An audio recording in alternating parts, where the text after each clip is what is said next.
La peur de l'inconnu, c'est l'anticipation d'un élément négatif dissimulé. Elle se manifeste principalement lorsqu'une personne ressent une perte de contrôle dans une situation stressante.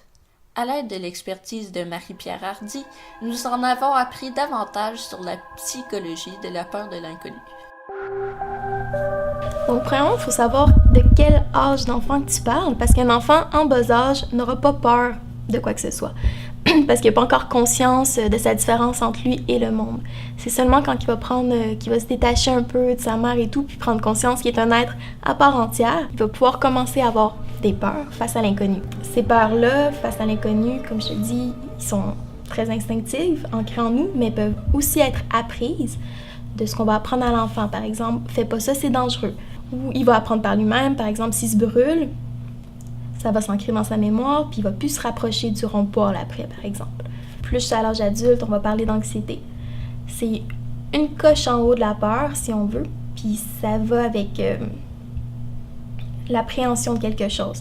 Étant donné qu'on a plus de capacité à réfléchir, à prévoir et à voir à long terme dans le futur, on va commencer à avoir peur de choses qui pourraient arriver et non de choses imminentes.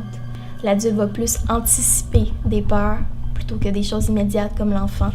Quand l'enfant va avoir peur, souvent, c'est ce qui arrive là. L'adulte, il peut avoir peur de ce qui arrive demain, ce qui arrive dans une semaine, ce qui va arriver dans un mois, qu'est-ce qui va arriver quand il va être vieux, il peut avoir peur de la mort, plein de choses à long terme. C'est quand même une différence qu'on peut voir entre les deux.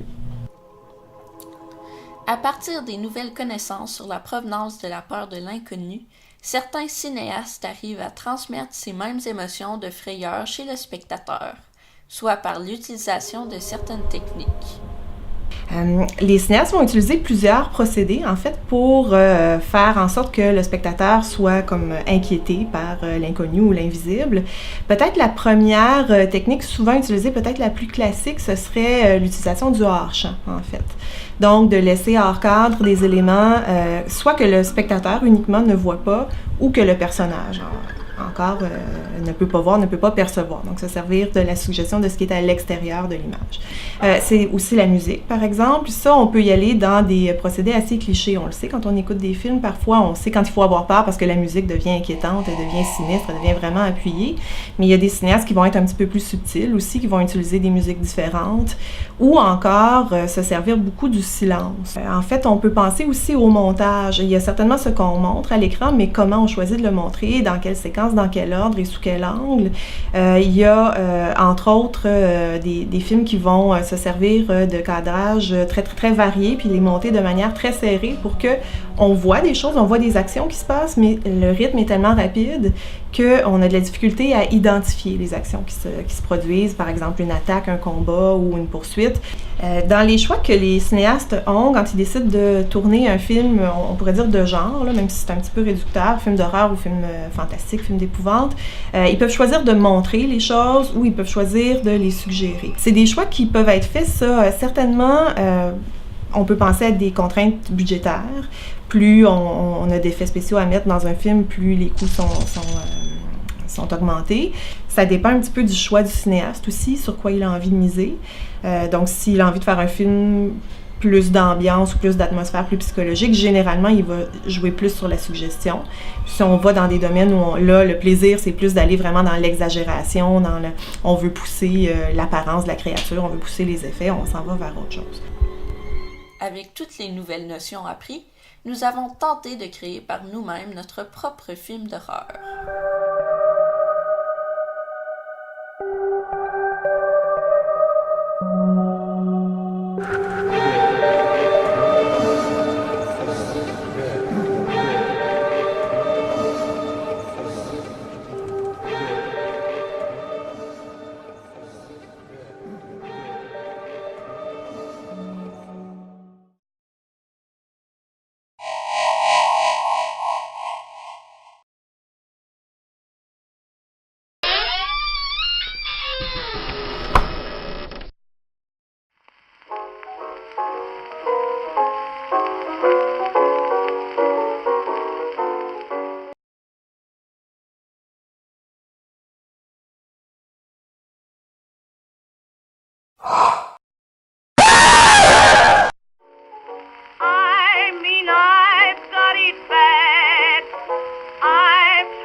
I'm not sad, not a single soul to cheer me